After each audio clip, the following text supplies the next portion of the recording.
Alright, Mopar people, welcome back to the channel. I'm just Mopar Joe. We're finally finishing up the rear main seal. So, I got to the point last time, had to quit. The gasket is glued to the pan now. I went ahead and glued the top gasket to the windage tray. And now you're going to get to sit under here and watch me struggle a little bit to get that rear main out. If you'll remember, on a big block, they're recessed up into the back of that block. So it's going to be fun for everybody. I'll show you how I'm going to do it. There's probably 100 different ways. I remember my friend Sam Speed told me they sell a tool that'll actually kind of get up in there and push it around or something. But I'm hoping I don't have to keep doing these. That's not really my goal in life. And I was able to do that other one a while back on something. I'm trying to remember what it was. But anyway, let's go to work. And here we are back. If you remember, I said somebody else likes to fill in their bolt holes with pookie, as Duddy calls it. So I just got a pick here. I'm going to try to get that dude dug out some.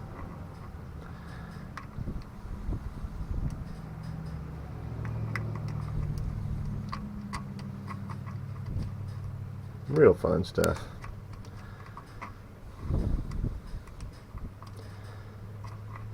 Got some good videos coming up for y'all. Is that an Allen head bolt?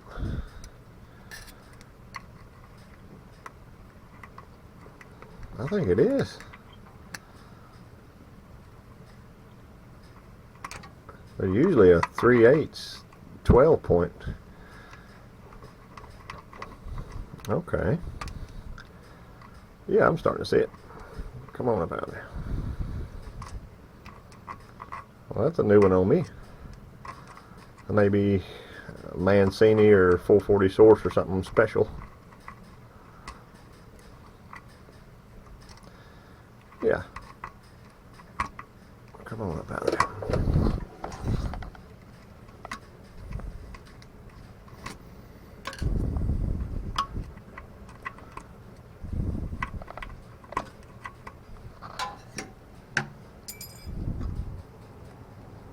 There it is.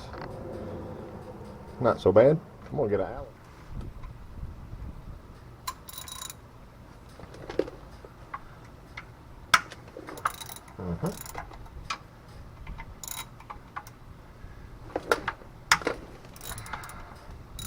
Nice. I'm gonna go put my glasses on.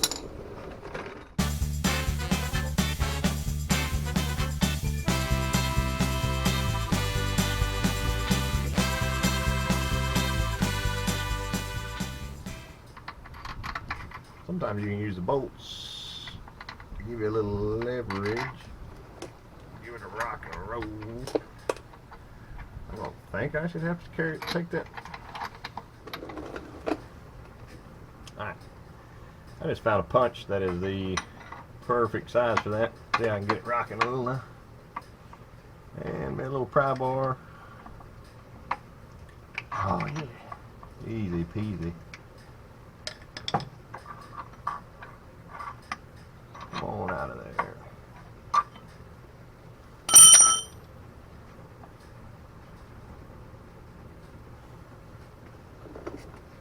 There she goes. So here's that cap, a retaining cap, sealed, whatever.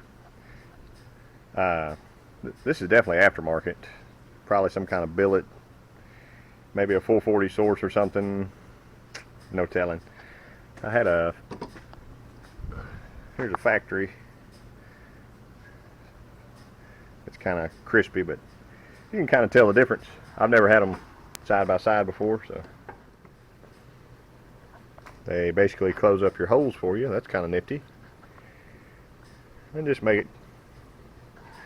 The seals are different on the side, so this is like the factory seal. So that one might even be. Maybe not. Anyway, this one has 2 lines of rubber, so I'll probably clean it back up. I'm going to check those heights. I need to look and see who gave me that idea, but measuring this side and that side, they could be off just a little bit, and it's not giving it enough compression on the seal itself. That's very well possible. Before I do that, I'm going to go ahead and get this seal out of here. I'll lock it in the vise.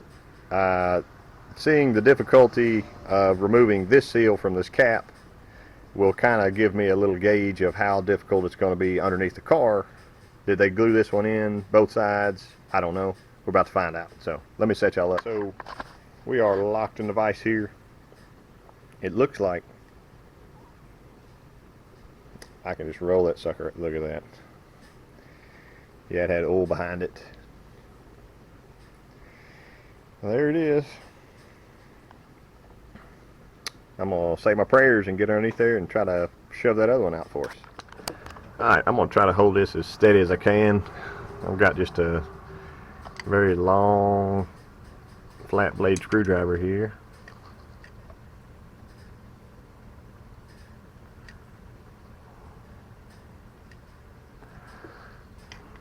I'm going to put the points of the screwdriver.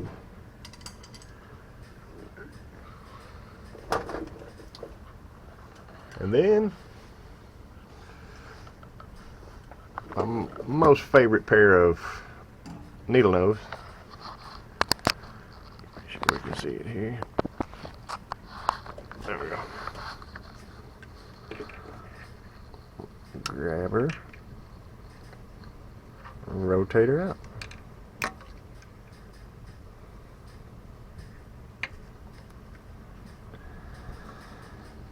Like butter. Very quickly, what Mr. Tim Rayburn shared with me just a few days ago when I put out that first video. He said famed Mopar NHRA stock and super stock racer Dan Dvorak gave me some advice on how to solve the problem about 20 years ago. Remove and clean the rear seal retaining block. Measure the height of each side of the block, where the retaining bolts go through to where the retaining block meets the engine block. The measurement can be done with a micrometer or a dial caliper. Record a measurement. You can then use adhesive-backed 80 grit sandpaper applied to a flat, hard surface such as a workbench to sand away material, thus reducing the height of the block, which will provide more crush between the seal lip and the crankshaft. Take your time, keep it as square as possible, and remeasure often. Removing 4 to 6 thousandths should be good.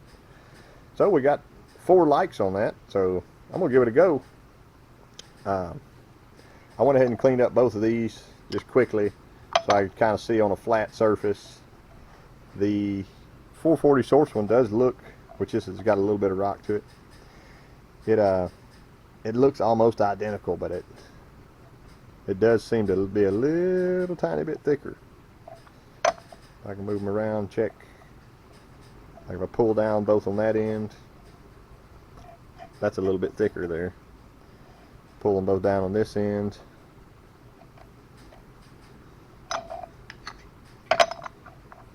Try them and see. See, it may just be the flatness of my vise here, but I got my micrometer out. I see you. So 3 and wait, back up. 3 inches, 25 thousandths. So I'm going to take his advice. Just take me a flat piece of sandpaper, stick it down, and give us a rub. I'll probably use something a little bit less aggressive than 80. I know 80 is kind of rough. I know I've got a good sheet of 180. I can give it a scrub and check it out. Hopefully you can still see that. It's kind of a sucky job, no matter what. Here's my new seal. On the face of the seal, I put some red grease. On the back side, I put a little orange RTV. And there's that sealing lip. Remember, we want the lip to go that way, towards the crankshaft, basically. Not towards the, towards the front of the engine. We're going to put the seal towards the front of the engine, so that whenever oil blows into it, it can't go over it. If it was this way, it would just blow past it. So I put the orange on, mostly, one, because that was the only color that I have. And my goal is, I think it will help it slide in easier and roll on around. So let me get where I can get my roll on here. I'll try to get you up where you can see it there. Got her started.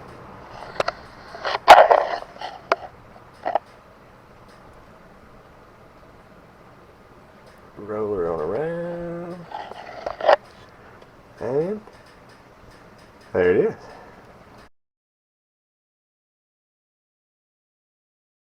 Not so bad.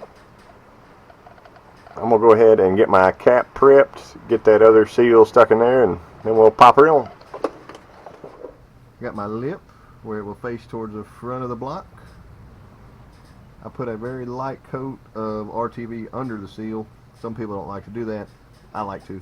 Got my red grease on top, and I'm going to put a dab and a dab. And I'm going to probably run some down these sides here just as a little insurance. I'm not just having an RTV party, but I don't want to have to redo this. So I'll give her a go. If you remember on the 413 that I had outside of the vehicle, this was kind of a pain. So hopefully this one goes a little smoother. I'll just do my best here. Probably most of my RTV will get wiped off. Maybe not. Here we go.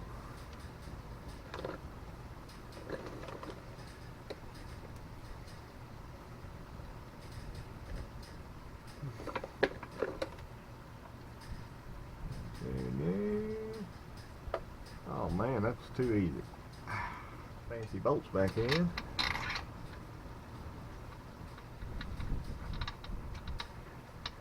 Nice.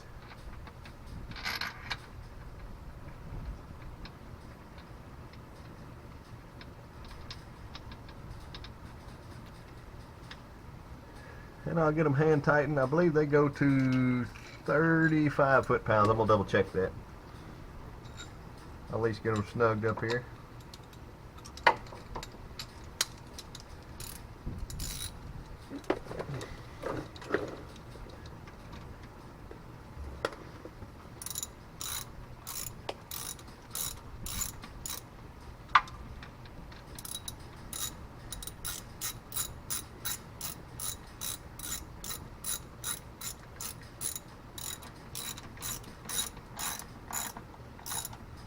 Let it pull up to its natural home.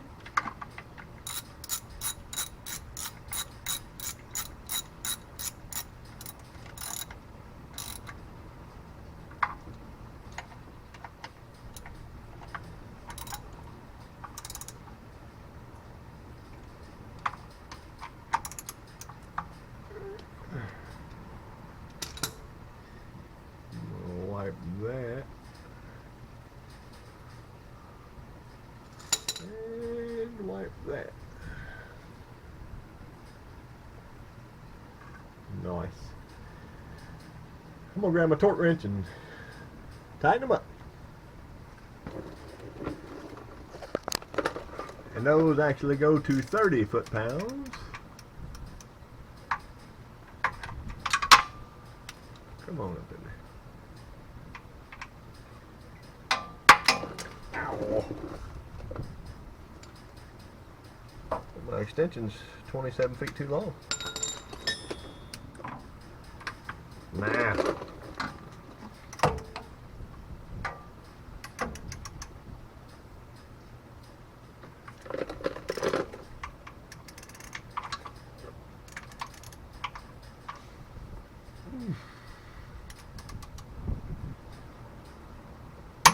Oh yeah.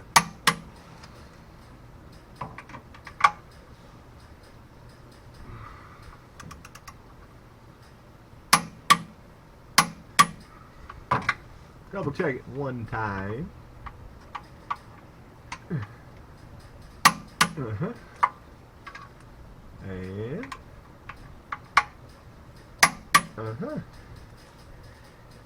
tightened up. Push me pretty close. I wanted to test my oil pan outside of the car rather than lay under the car and have a hard time. So here's that pan. See, it's definitely hitting the pickup tube. There it is.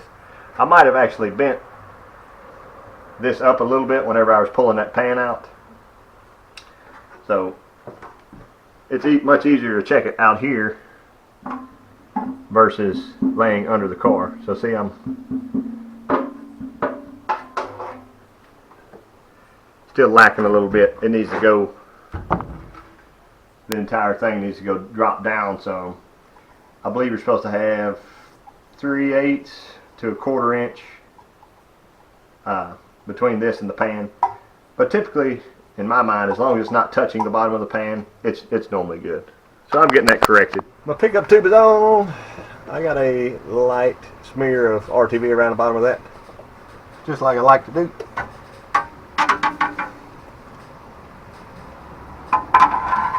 Windage tray. Windage tray.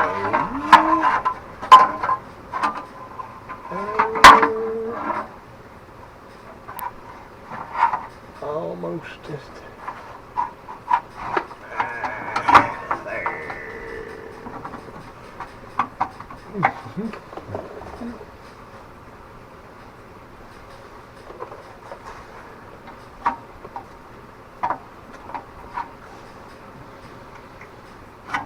There it is. Oh, that's nice. We'll grab a couple bolts and a pan.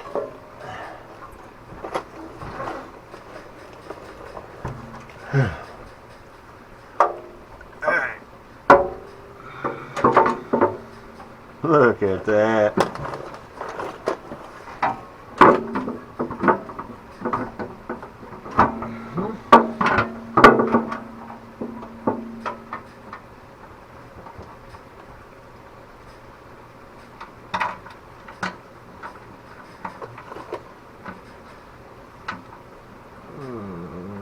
Come on. I could have used studs.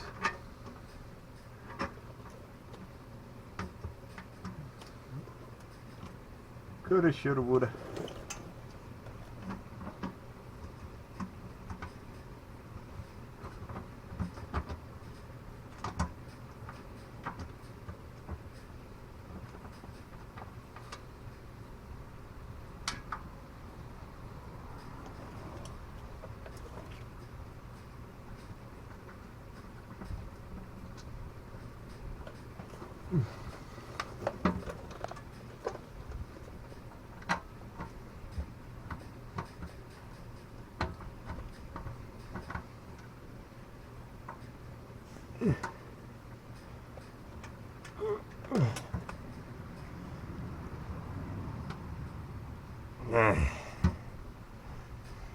Yeehaw.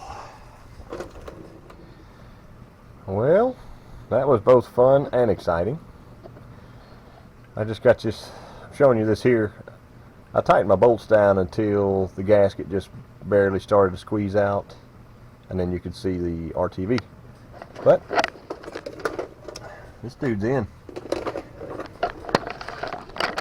13mm socket was the hero of the day. They let me get to the bolts all the way up there, so kudos to it. I need to hook back up my trans line, drag link. Before I do that, I need to fill her up with oil and start it up and run it.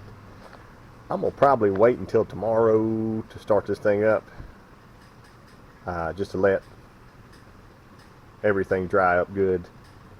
All my sealant seal and such. But anyway, I'm just Mopar Joe, and I appreciate y'all watching. I'll catch you next time.